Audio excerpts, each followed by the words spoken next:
അസ്സലാമു അലൈക്കും വറഹ്മത്തുള്ളാഹി വബറകാതുഹു. സൂറത്തുൽ ഖദർ വിശുദ്ധ ഖുർആനിലെ 97-ാം സൂറത്തിൻ്റെ ആശയങ്ങൾ ചോദ്യോത്തര രൂപത്തിൽ.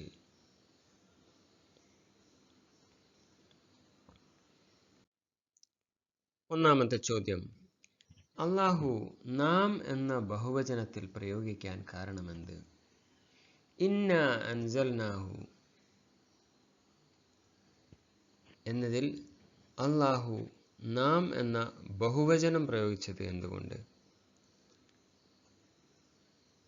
ഉത്തരം, അല്ലാഹു തൻ്റെ മഹത്വത്തെയും പ്രതാപത്തെയും, അതായത് റോയൽ വി സൂചിപ്പിക്കാനാണ് ഇപ്രകാരം പറയുന്നത്. ഇത് ഭാഷയിൽ റോയൽ പ്ലൂരൽ എന്നറിയപ്പെടുന്നു. ഏകത്വത്തെ ഹനിക്കാതെ ദൈവിക ഗാംഭീര്യം പ്രകടിപ്പിക്കുന്ന ശൈലിയാണിത്. അടുത്ത ചോദ്യം, അൻസൽനാഹു എന്നതിൽ അതിനെ എന്നത് എന്തിനെ സൂചിപ്പിക്കുന്നു?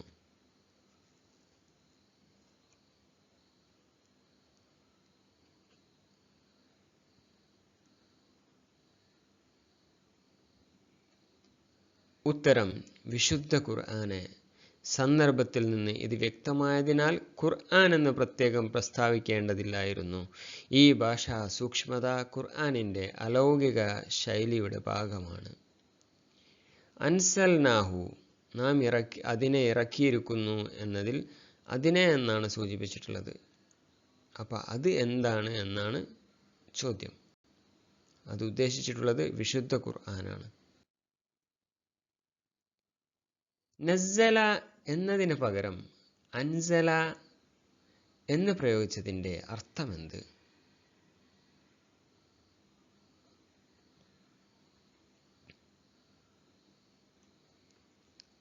ഉത്തരം, അൻസല എന്നാൽ ഒറ്റ പ്രാവശ്യം സമ്പൂർണമായി ഇറക്കി എന്നർത്ഥം. ഖുർആൻ ലൗഹുൽ മഹ്ഫൂദിൽ നിന്ന് ഒന്നാം വാനലോകത്തേക്ക് അഥവാ ബൈത്തുൽ ഇസ്സയിലേക്ക് ഒരേ സമയം സമ്പൂർണമായി ഇറക്കിയതിനെ ഇത് സൂചിപ്പിക്കുന്നു. ലൗഹുൽ മഹ്ഫൂദിൽ നിന്നും ബൈത്തുൽ ഇസ്സയിലേക്ക് അഥവാ ഒന്നാം ആകാശത്തേക്ക് പൂർണ്ണമായി ഒരൊറ്റ തവണ ഇറക്കപ്പെട്ടു. അതിനുശേഷം ആ ബൈത്തുൽ ഇസ്സയിൽ നിന്ന് 23 വർഷങ്ങൾ കൊണ്ട് പ്രവാചകൻ സല്ലല്ലാഹു അലൈഹി വസല്ലമയ്ക്ക് അല്പാൽപമായി ഇറക്കപ്പെട്ടു. 23 വർഷം കൊണ്ടാണ് ഖുർആൻ റസൂലുള്ളാഹി സ്വല്ലല്ലാഹു അലൈഹി വസല്ലമയ്ക്ക് പരിപൂർണമായിട്ട് ഇറങ്ങിയത്. അതാണ് അൻസല എന്നുപയോഗിച്ചത്. ഇന്ന അൻസൽനാഹു ഒറ്റ പ്രാവശ്യം സമ്പൂർണമായി ഇറക്കി എന്നതിൻ്റെ ഉദ്ദേശത്തിലാണ് അത് ഉപയോഗിച്ചിട്ടുള്ളത്. അത് ലൗഹുൽ മഹ്ഫൂദിൽ നിന്ന് ബൈത്തുൽ ഇസ്സയിലേക്കാണ് ഇറക്കിയിട്ടുള്ളത്. അടുത്ത ചോദ്യം, ലൈലത്തുൽ ഖദറിൽ ഖുർആൻ അവതരിപ്പിച്ചു എന്ന് പറയുമ്പോൾ ഹിറാ ഗുഹയിലെ ആദ്യ അവതരണമാണോ ഉദ്ദേശ്യം?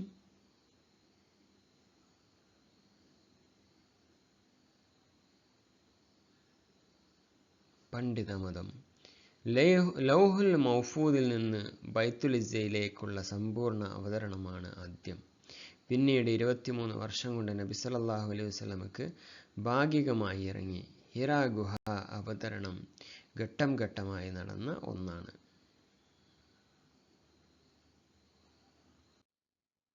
അടുത്ത ചോദ്യം, വമാ അദ്റാക എന്ന ചോദ്യം അല്ലാഹു ഖുർആനിൽ എന്തിനാണ് ഉപയോഗിക്കുന്നത്?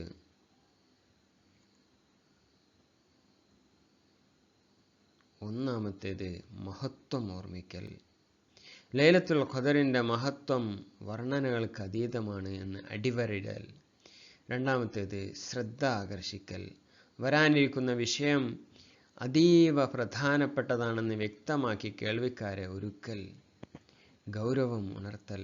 ആ കാര്യത്തിൻ്റെ ഗൗരവം മനുഷ്യബുദ്ധിക്ക് ചിന്തിക്കാവുന്നതിലും അപ്പുറമാണെന്ന് ബോധ്യപ്പെടുത്താൻ. വമാ അദ്റാക, നിനക്കെന്തറിയാം, ഇത് എന്താണെന്ന് നിനക്കെന്തറിയാം എന്ന ചോദ്യം ചോദിച്ചുകൊണ്ടാണ് അല്ലാഹു സുബ്ഹാനഹു വ തആല ലൈലത്തുൽ ഖദറിനെ കുറിച്ച് വിവരിക്കുന്നത്.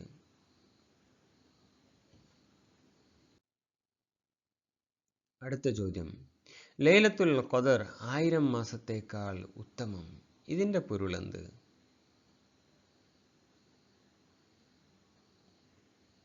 ശരി ഉത്തരം നോക്കാം.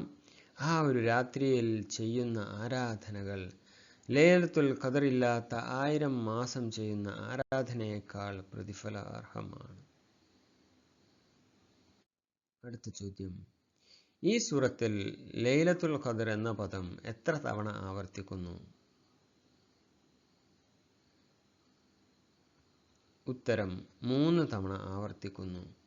5 വചനങ്ങൾ മാത്രമുള്ള ഈ സൂറത്തിൽ ഈ ആവർത്തനം ആകസ്മികമല്ല. 3 തവണ പ്രയോഗിക്കപ്പെടുന്നത് ആ രാത്രിയുടെ അതിമഹത്വം ഊന്നിപ്പറയാനാണ്. ഖുർആനിക ഭാഷയിൽ ആവർത്തനം ഗൗരവം കൂട്ടുന്ന ശൈലിയാണ്.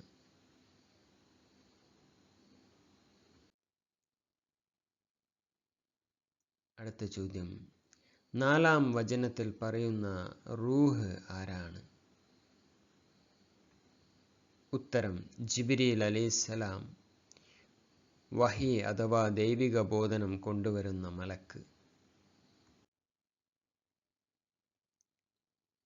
അടുത്ത ചോദ്യം. മലക്കുകൾക്കൊപ്പം ജിബ്രീൽ അലൈഹിസ്സലാമയുടെ പേര് പ്രത്യേകം പറയാൻ കാരണം? ഉത്തരം ഒന്നാമത്തേത് ഉന്നത സ്ഥാനം.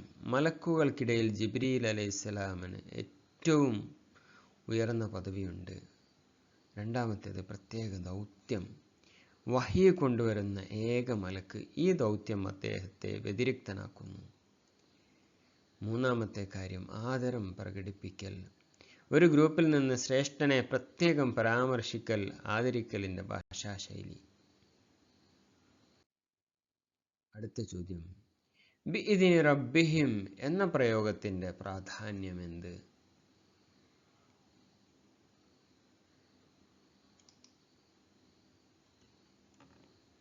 ഉത്തരം നോക്കാം. മലക്കുകൾ ഭൂമിയിലേക്ക് ഇറങ്ങുന്നത് അള്ളാഹുവിൻ്റെ കൃത്യമായ അനുമതിയോടും കൽപ്പനയോടും കൂടി മാത്രമാണ്. ഇത് അള്ളാഹുവിൻ്റെ പൂർണ്ണ നിയന്ത്രണവും പ്രപഞ്ചത്തിൽ ഒന്നും സ്വതന്ത്രമായി നടക്കുന്നില്ലെന്നും വ്യക്തമാക്കുന്നു. ബിഇദ്നി റബ്ബിഹിം, നാഥൻ്റെ അനുമതിയോടെ എന്നുള്ളതാണ്. അള്ളാഹുവിൻ്റെ കൃത്യമായ അനുമതിയോടുകൂടിയും കൽപ്പനയോടും കൂടിയാണ് മലക്കുകൾ ഭൂമിയിലേക്ക് ഇറങ്ങുന്നത്. അടുത്ത ചോദ്യം. മിൻ കുല്ലി അംർ, ഇതുകൊണ്ട് ഉദ്ദേശ്യം? വരാനിരിക്കുന്ന ഒരു വർഷത്തേക്കുള്ള എല്ലാ വിധികളും, ജനനം, മരണം, ഉപജീവനം, ദുരന്തം, അനുഗ്രഹം, അതായത് നമ്മളുടെ ജീവിതത്തിൽ എന്തെല്ലാം നടക്കണമോ, ദുനിയവിയും ആഖിറം മാത്രമല്ല, ആഖിറത്തിലേക്കുള്ള കാര്യങ്ങൾ മാത്രമല്ല, ദുനിയവയായിട്ടുള്ള എല്ലാ കാര്യങ്ങളും വരാനിരിക്കുന്ന ഒരു വർഷത്തേക്കുള്ള എല്ലാ വിധികളും തീരുമാനിക്കുന്ന ഒരു വിധി നിർണയ രാവാണത്. അതാണ് മിൻ കുല്ലി അംർ എന്ന് പറയുന്നത്. മിൻ കുല്ലി അംർ എന്ന് പറയുമ്പോൾ എല്ലാ കാര്യങ്ങളെയും കുറിച്ച. അടുത്ത ചോദ്യം. ഈ സൂറത്ത് അവതരിച്ചത് എവിടെ വെച്ചാണ്? ഉത്തരം മക്കയിൽ അവതരിച്ചതാണ് മക്കി സൂറത്ത്. ഹിജ്റയ്ക്ക് മുമ്പ് അവതരിച്ച ഈമാനിൻ്റെ ആഴം വർദ്ധിപ്പിക്കുന്ന ആദ്യകാല ഖുർആനിക സൂറത്തുകളിൽ ഒന്ന്. അടുത്ത ചോദ്യം അർത്ഥങ്ങളാണ്. മത്ലഇൽ ഫജ്ർ എന്നതിൻ്റെ അർത്ഥം?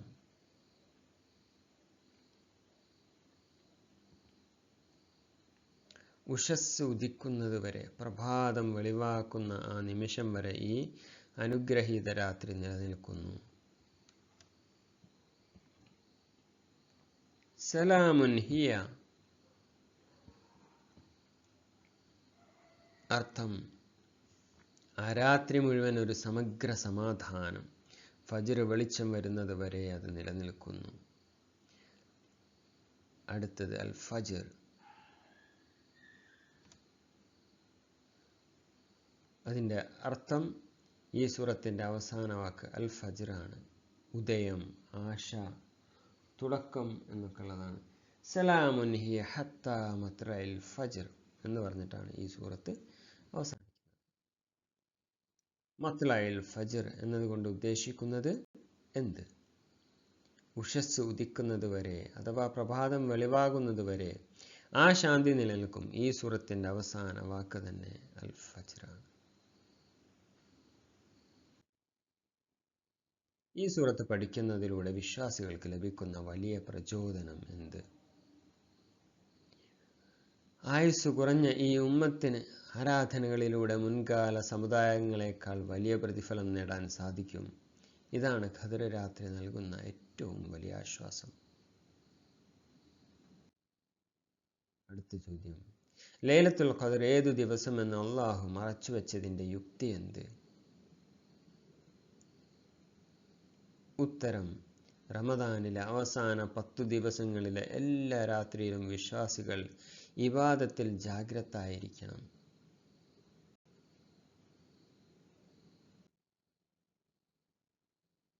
ഈ സൂറത്തിന്റെ കോർ മെസ്സേജ് അല്ലെങ്കിൽ പ്രധാന സന്ദേശം എന്താണ്? വിശുദ്ധ ഖുർആനിന്റെ അവതരണവും ആ ലൈലത്തുൽ ഖദർ രാത്രിയുടെ സമാനതകളില്ലാത്ത മഹത്വവും, ഇതാണ് സൂറത്തുൽ ഖദർ ലോകത്തോട് വിളിച്ചു പറയുന്ന ശ്രേഷ്ഠ സത്യം.